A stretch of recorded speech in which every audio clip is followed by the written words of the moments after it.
this Katt Williams interview on Shannon Sharp's podcast called Club Shay Shay.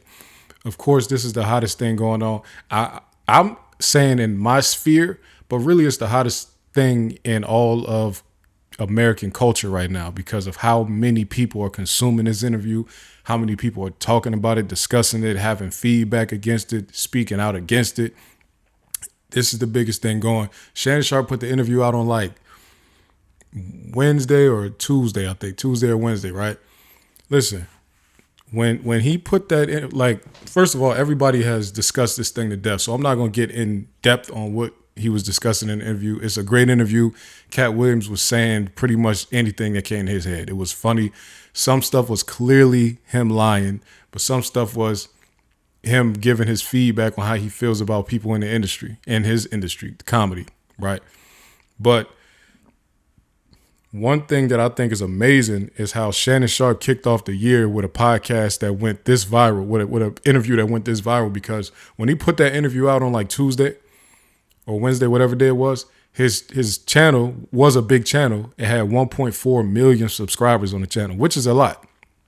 Today, right now, there's 2.05, so 2,050,000 subscribers. So he gained 600,000 subscribers in just 4 days from dropping this interview. That's how big this thing has gone. It went from 0 views when they dropped it and premiered it to the interview. Last time I checked, like a couple hours ago, it was at 23 million views on a 2.5 hour interview, 2 hours and 46-minute interview. That's unheard of, for real. Only you see views like that go up on like music videos, on short viral content like Mr. Beast type content. Mr. Beast is not putting out 2.5 hour videos for the most part, right? So the fact that Shannon Sharp sitting at at the time 1.4 million subscribers was able to put an interview out, just two black men talking about black culture, about things going on in the history in the last 30 years of black culture, has gone this viral is just crazy. ESPN is posting about it. Well, because Kevin Hart responded or kind of like tried to joke back on Katt Williams on ESPN. Like it's just a phenomenon right now as far as interviews go. And, you know, I just want to applaud Shannon Sharp. You know, I grew up a Broncos fan, so I grew up like my first jersey I ever had was a Shannon Sharp jersey. So that's when I was like 10 years old, 9 or 10 years old. So you don't even have to ask how much of a Shannon Sharp fan I've been over all this time. Greatest tight end ever, if you ask me. He was borderline a receiver for real. He just played tight end. But, you know, one of the GOATs, if you ask me. So, and he's making his way in this whole content space, doing his sports talk thing on network TV, and then also doing his podcast stuff.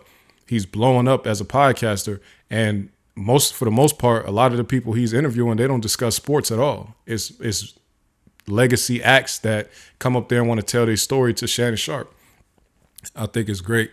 I think it's amazing, man. Shout out to him. Shout out to Katt Williams. People are talking about it like Katt Williams is just some jealous comedian who like messed his career up and is mad at the world, right? But it's funny because Katt Williams is still one of the most successful comedians actively right now. And that's with him talking about people in the industry that way. He's not a failed comedian at all. Even with the drug use, even with the being arrested all those times, even with the alcoholism, even with all of this stuff over all these years and him exposing people's business, he's still having a successful career, like still doing his last Netflix special wasn't that long ago. You know what I'm saying? So, and he's on tour right now, like a big tour. So I don't understand the whole like, oh, he's just mad because his career didn't go the way he wanted. His career is extremely successful. Katt Williams was never on the trajectory that Kevin Hart is on. There's like, even though he talks about like, yo, I turned down that role and Kevin Hart took it, that happened and it's been verified that it happened. Those roles that he's talking about he turned down were not the roles that put Kevin Hart on the path that he's on right now. Like Kevin Hart's movie roles, in my estimate, the way I estimate it, is not what made him go the path that he went. Like Kevin Hart's stand-up specials is what took him to where he went to. When he did I'm a Grown Little Man and Seriously Funny and then Laugh at My Pain or whatever came after Seriously Funny, that series of stand-ups is what blew Kevin Hart like just past everybody else.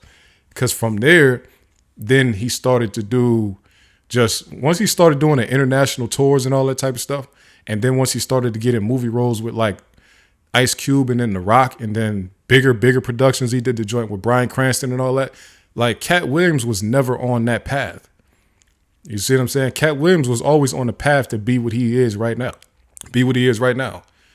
Like a legendary comedian that had a cult following, that's very funny, that was going to be a legendary comedian. Kevin Hart is a legendary businessman in this culture, in this comedy culture.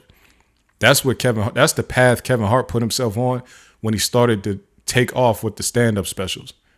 You see what I'm saying? So I don't even get where and why they would be beefing just because Kevin Hart took some roles that you turned down.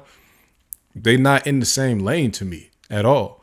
Kevin Hart is way more family friendly, and Katt Williams is way more adult heavy content. So I don't even get the beef. I wish they would stop beefing. I feel like these are two people that have never stepped on each other's toes. They're never gonna be in the same atmosphere of comedy. Some people think that Katt Williams is extremely funny and one of the funniest comedians and way funnier than Kevin Hart. But and some people feel like Kevin Hart has been handling business and putting people on and starting new businesses and all that immaculately. So the reason we respect them two are for two totally different things. I think Kevin Hart is funny though. I'm just saying a lot of people feel like Katt Williams is way funnier than him.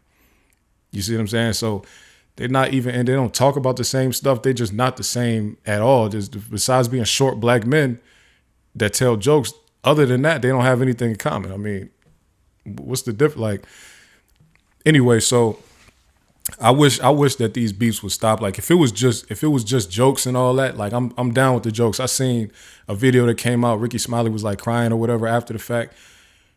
When it get to that point, it's like, all right, so just leave the man alone. If he ain't with that, then he not on that. You know what I'm saying? And again, I'm not talking specifically about the interview. I'm talking about stuff that came afterwards, and I'm talking about surrounding the interview.